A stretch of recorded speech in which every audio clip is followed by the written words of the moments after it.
लोकसभेला कसे होते उमेदवार ह्याच्यापेक्षा तर दोघं एकत्र होते। आता किती दोघं एकत्र आहेत मला माहीत नाही। त्यावेळेस मात्र लोकसभेच्या उमेदवाराला निवडून आणायला तत्कालीन मंत्र्यांना खूप मेहनत घेऊन आणायचं होतं। आता ह्यांना कोणाला निवडून आणायचं हे मला नाही सांगता यायचं, पण आजच्या परिस्थितीमध्ये जनतेला जे हवं आहे ते जनता करणार आहे। त्याच्यामुळे बलाढ्य बिलाढ्य काही नाही, कोणी शरीरानं मोठं आहे कोणी पैशानं मोठं आहे म्हणून होत नाही। त्याला बौद्धिक शारीरिक नसू देत आणि त्यांच्या विचाराची उंची जास्त पाहिजे आणि त्यानं मोठा असावं एवढं मला वाटतंय। ज्यांचा वारसा वसा म्हणतायत त्यांच्या वारसा वसाचा आता मी सभेत सांगेल एखाद्या, आता हे तुम्हाला नाही सांगेल, नंतर सांगतो की ह्यांचा वारसा वसा कसा चालला आहे। धनंजय मुंडे यांनी म्हटलेलं आहे की आता सहकार्याची मला आठवण येते, म्हणजे त्यांनी त्या ठिकाणी नाव न घेता वाल्मिकाची आठवण केली बाबा। हो का, कुणाला कशाची कुणाची आठवण येते हा ज्याचा त्याचा भाग आहे।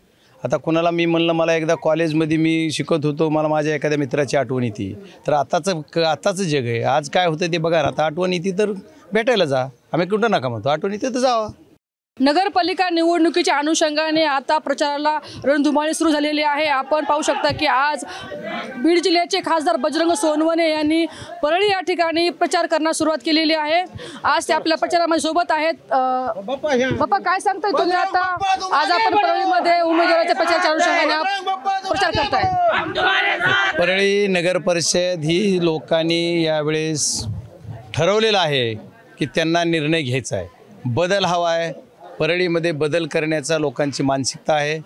ज्या पद्धतीनं लोकसभेच्या निवडणुकीमध्ये लोकांनी निवडणूक हातात घेतली तीच परिस्थिती आज परळी शहरामध्ये परळीची आहे। कुठल्या पुढाऱ्यांच्या हातात ती निवडणूक राहणार नाही, ही निवडणूक जनतेनं हातात घेतलेली आहे। आणि मागच्या बऱ्याच निवडणुकीमध्ये लोकांना शाई लावून बाहेर लावलं आहे, मतं करता आले नाहीत। तुम्ही याच वार्डात राहताय त्याच्यामुळे तुम्हाला चांगलं माहिती आहे की किती अन्याय लोकांवर झाला आहे। स्वतःचं मतदान स्वतः न करता आलेले लोक आहेत, त्याच्यामुळे स्वतःचं मतदान करायला मिळणार यावेळेस याचा त्यांना खूप आनंद आहे। ज्या लोकांनी मतदान करू दिलं नाही त्याच फक्त दलालाला आता उभं निवडून द्यायचं नाही असं त्यांचं सर्वांचं लोकांचं मानस आहे। त्याच्यामुळे लोकांनी निवडणूक हातात घेतली, जनतेने एकदा जनता जनार्दनाने निवडणूक हातात घेतल्यावर काय होतं तिथून लोकसभेला बघितलं।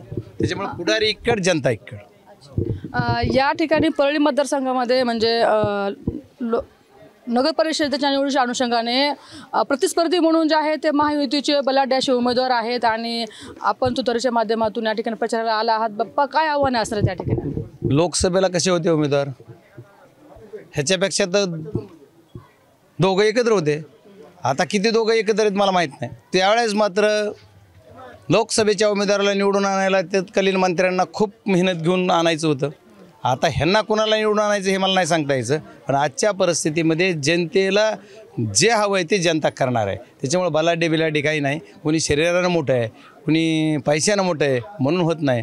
त्याला बौद्धिक शारीरिक नसू देत आणि त्यांच्या विचाराची उंची जास्त पाहिजे आणि त्यानं मोठा असावं एवढं मला वाटतंय।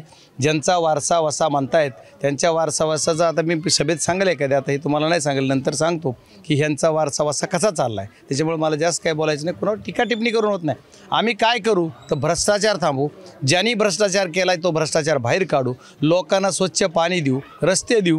आता इथलं थर्मल बंद पाडलं आहे, ते का बंद पाडलं? तुमचं दिल्ली टू गल्ली दिल्ली सरकार तुमचं आहे, थर्मल बंद पाडलं, इथले युवक बेरोजगार करायचे आणि या बेरोजगार केलेल्या तरुणांना कुठल्या तरी आम मार्गाला लावायचं, अशा पद्धतीची पद्धत इथं चालू आहे। त्याच्यामुळे लोक ओळखून आहेत, लोक आम्हाला मतं देतील। कालच माजी मंत्री आणि तथा मंत्री पंकजा मुंडे आणि धनंजय मुंडे यांचं काल प्रचाराचं नारळ फुटलेलं आहे। त्यामध्ये धनंजय मुंडे यांनी म्हटलेलं आहे की आता सहकार्याची मला आठवण येते, म्हणजे त्यांनी त्या ठिकाणी नाव न घेता वाल्मिकाची आठवण केली बाप्पा। हो का, कुणाला कशाची कुणाची आठवण येते हा ज्याचा त्याचा भाग आहे। आता कुणाला मी म्हणलं मला एकदा कॉलेजमध्ये मी शिकत होतो, मला माझ्या एखाद्या मित्राची आठवण येते, तर आताचं जग आहे। आज काय होतं ते बघा, आता आठवण येते तर भेटायला जा, आम्ही कुठं नका म्हणतो, आठवण येते तर जावा। आता सध्याला जे पाहायला गेले तर आता निवडणुकीचे वातावरण सुरू आहे। 4 वर्षानंतर ह्या स्थानिक स्वराज्य संस्थेच्या निवडणुका लागलेल्या आहेत आणि उमेदवारांमध्ये प्रचंड पद्धतीने उत्साह दिसायला मिळतोय। मात्र कोणते मुद्दे घेऊन आपण या रिंगणात उतरलेला आहात? बघा, उमेदवारापेक्षा मतदाराचा उत्साह आहे परळीमध्ये, कारण परळीतल्या जनतेला मतदानच करता आलं नाही ना हो, त्याच्यामुळे मतदानाचा उत्साह जास्त आहे। म्हणजे उमेदवाराचा उत्साह असलाच पाहिजे, पण मतदारांचा सुद्धा उत्साह आहे।